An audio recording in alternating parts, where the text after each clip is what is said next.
Welcome back नाज़रीन। Bulletin जिस वक्त ॿुधायूं था सिख मज़हब के बानी बाबा गुरु नानक साहब के जन्म के हवाले से तकरीबन में शिरकत करण लाइ जैकबाबाद में सिख और हिंदू बिरादरी जा सभई माण्हू करतारपुर रवाना थी विया। इन हवाले से ॾिसूं था जैकबाबाद में हज़ूर बख्श मुकेरी की रिपोर्ट।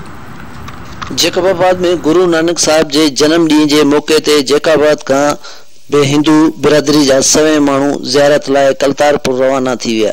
जैकबाबाद में करतारपुर वेंदड़ सिख ऐं हिंदू बिरादरी के माण्हुनि जो चवणु हो त समाजी अॻुवान हाजी शेर मोहम्मद मुगेरी असांखे सवारी जो बंदोबस्त कराए ॾिनो, उन जा शुक्रगुज़ार आहियूं। इन हवाले से धरती टीवी से ॻाल्हाईंदे पंहिंजा वीचार हिन रीत वंडिया। गुरु नानक साहब निरंकारी जो आहे जेको असांजो जीअं सम्झो पैगंबर अवतार आहे ऐं अची करे 552 साल मेलो आहे ऐं असां हाजी शेर मोहम्मद मुगेरी साहब जा एहसान मंदूं तहे दिल शुक्रगुज़ार आहियूं जो हर त्योहार ते असांजो भरपूर साथ ॾींदो आहे। हीअ जेको 552 सालों साहिब जो आहे जंहिंमें पूरे इंडिया जा पाकिस्तान जा पूरे वर्ल्ड जा प्रेमी ईंदा आहिनि। हाजी शेर में शुक्रगुज़ार आहियूं त जंहिं असांखे जैकबाबाद जे हिंदू बिरादरियूं सिख बिरादरी लाइ 2 गाॾियूं ॾिनियूं।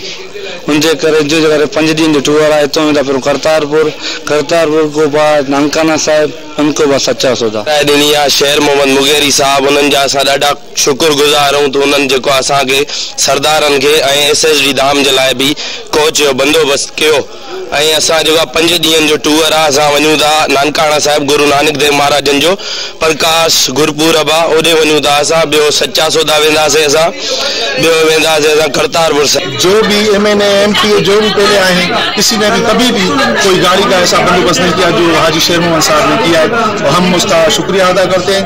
असां गुरु नानक साहब जन्म मेलो थींदो आहे नानकाना साहब, हर साल वेंदा आहियूं। हाजी जा शुक्रगुज़ार आहियूं साहब जो त महिरबानी करे कोचा वेगन ॾिनी शेर मोहम्मद गाड़ी ॾिनी आहे। असां उनजा बार बार शुक्राना मञूं था ऐं असां उनखे दुआयूं ॾियूं था जो असांखे गाड़ी ॾिनी अथई। असां सभु चढ़ी करे उन ते वञूं था, लेडीज़ जेंट्स उनजा बार बार शेर मोहम्मद जा शुक्राना।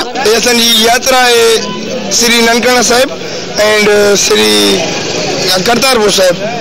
असां वेंदा त 5 ॾींहंनि जो टूर आहे, असां एंजॉय वग़ैरह कंदासीं। मां त सबको वधीक शुक्रगुज़ार आहियां शेर मोहम्मद मुगेरी साहब जो। जैकबाबाद के समाजी अॻुवान हाजी शेर मोहम्मद मुगेरी की हिदायत ते असगर मुगेरी, आमिर मुगेरी ऐं संदुस टीम 2 कोचन जो बंदोबस्त करे करतारपुर वेंदड़ हिंदू बिरादरी माण्हुनि हवाले कयो वियो। अहिड़े अमल ते हिंदू बिरादरी पारां ख़ुशी के मौके ते समाजी अॻुवान हाजी शेर मोहम्मद जा थोरा मना। कैमरामैन शकील बलोच सां गॾु हज़ूर मुगेरी, धरती टीवी न्यूज़ जैकबाबाद।